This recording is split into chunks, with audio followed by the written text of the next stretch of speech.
بسم اللہ الرحمن الرحیم۔ بسم اللہ الرحمن الرحیم۔ اب وہی فرشتہ کوڑھی آدمی کی شکل بن کر اونٹ والے کے سامنے پہنچا اور کہا میں ایک غریب پردیسی آدمی ہوں، میرے پاس نہ تو سواری کے لیے کوئی جانور ہے، نہ کھانے کا کچھ سامان ہے، مجھے اپنے گھر پہنچنے کی کوئی صورت نظر نہیں آتی، نظر نہیں آتی مگر اللہ تعالیٰ کی مدد سے، پھر تیری مدد سے، جس خدا نے تجھے خوشنما رنگ، اچھی کھال اور کثیر مال دیا ہے، اسی کے نام پر تجھ سے ایک اونٹ مانگتا ہوں تاکہ میں اپنی منزل پر آسانی سے پہنچ جاؤں۔ اونٹ والے نے جواب دیا، چونکہ میرے ذمے دوسرے خرچ بہت زیادہ ہیں، اس لیے تمہیں کچھ نہیں دے پاؤں گا۔ فرشتہ بولا، گویا میں تجھے پہچانتا ہوں۔ یہ مالدار لوگوں کے جملے ہوتے ہیں، ہمارے ذمے بہت زیادہ خرچ ہیں، دوسرے بہت خرچ ہیں، ایسے ہی بول دیتے ہیں زیادہ تر، تو میں آپ کی کچھ مدد نہیں کر پاؤں گا غریبوں سے۔ اور یہی جملہ کتنا بڑا وبال بنتا ہے سمجھو اس میں۔ فرشتہ بولا، گویا میں تجھے پہچانتا ہوں، بتا کیا تو کوڑھی نہ تھا؟ کیا تجھ سے لوگ گھن نہیں کرتے تھے؟ کیا تو پہلے مفلس نہ تھا؟ پھر اللہ تعالیٰ نے تجھے دولت مند بنایا۔ اس نے کہا، میں مفلس کب تھا؟ میں تو خاندانی امیر رہا ہوں۔ جس کو بعد میں دولت ملتی ہے وہ ایسے ہی نشے چڑھتے ہیں ان کو۔ میں تو خاندانی امیر رہا ہوں۔ فرشتہ بولا، اگر تو جھوٹا ہے تو اللہ تعالیٰ تجھے پہلے کی طرح کوڑھی اور کنگال بنا دے۔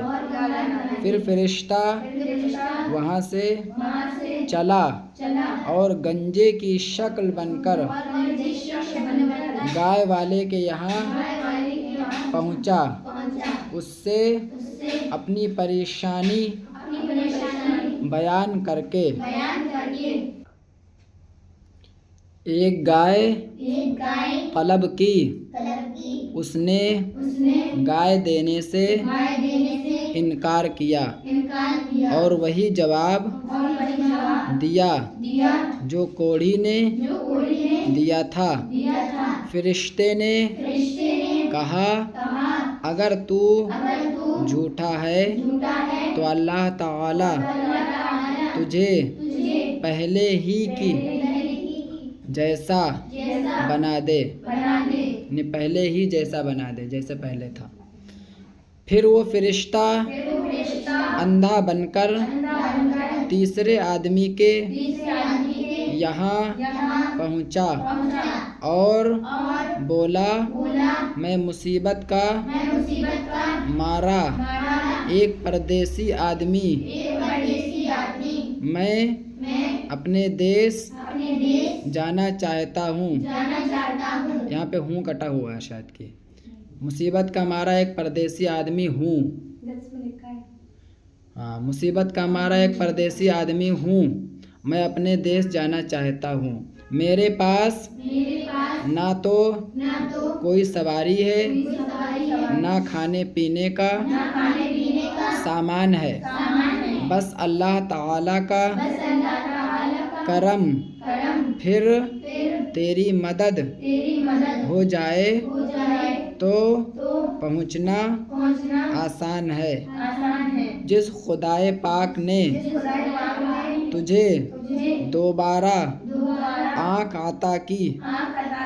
آنکھ عطا فرمائی اسی کا واسطہ دے کر میں تجھ سے ایک بکری کا سوال کرتا ہوں. اگر تو ایک بکری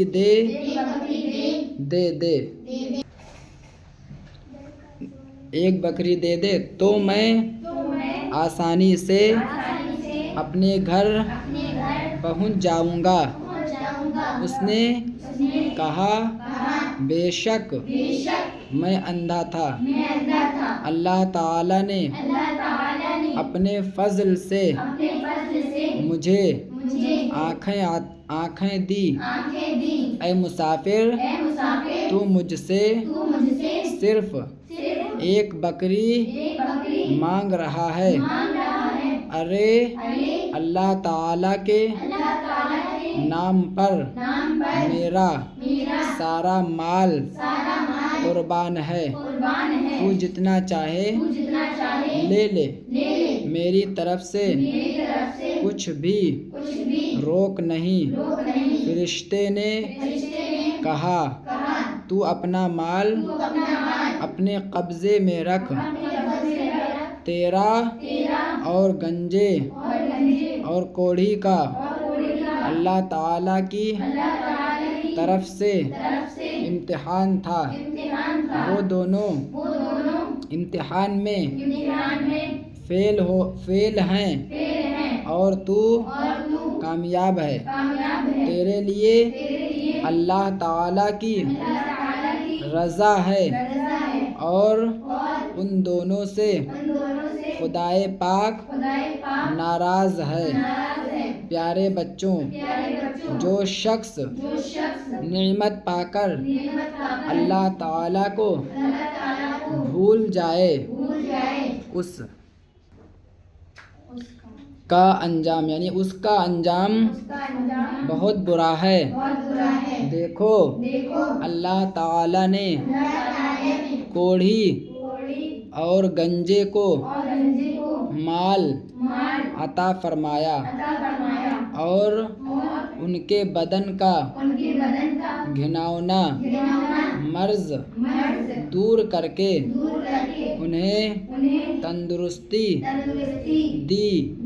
لیکن جب وہ دونوں اللہ پاک کا احسان بھولنے کی وجہ سے امتحان میں ناکام رہے تو ان پر اللہ کا قہر نازل ہوا.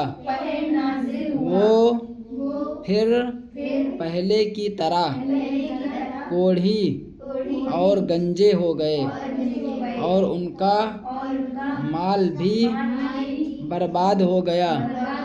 اور اندھے کو اللہ تعالیٰ نے بینائی دی، اس کی محتاجی دور فرمائی. اس نے اللہ تعالیٰ کا احسان فراموش نہیں کیا. خدا کی راہ میں مال دینے سے دریغ نہ کیا. امتحان کے بعد اللہ تعالیٰ نے خوش ہو کر اس کی بینائی اور دولت برقرار رکھی. اللہ تعالیٰ جب چاہے اپنے جس مالدار بندے سے یا جس غریب بندے سے امتحان لینا چاہے تو لے سکتا ہے. اب دیکھو اللہ تعالیٰ نے ان تینوں کا امتحان لیا، 2 امتحان میں فیل ہو گئے، 1 پاس ہو گیا، اور دونوں نے کیا کہا میں تو خاندانی مالدار رہا ہوں، میں تو ہمیشہ ہی سے مالدار رہا ہوں، اور میں مفلس کب تھا، تنگ دست کب تھا، جبکہ اللہ تعالیٰ نے اسے مال عطا کیا تھا، تو اس اللہ تعالیٰ کے نام پر اس سے اگر تھوڑے سے مال کا سوال کیا تھا تو اسے دینے میں کیا حرج تھے۔ مالداروں کو اس سے درس عبرت لینا چاہیے کہ جو مولا ایک لمحے میں کسی کو، یعنی در کے بھکاری کو، گلیوں میں پھرنے والے بھکاری کو بادشاہ بنا سکتا ہے، وہی مولا تعالیٰ وقت کے بادشاہ کو ایک لمحے میں در کا بھکاری بھی بنا سکتا ہے۔ تو یہ خیال رکھنا چاہیے۔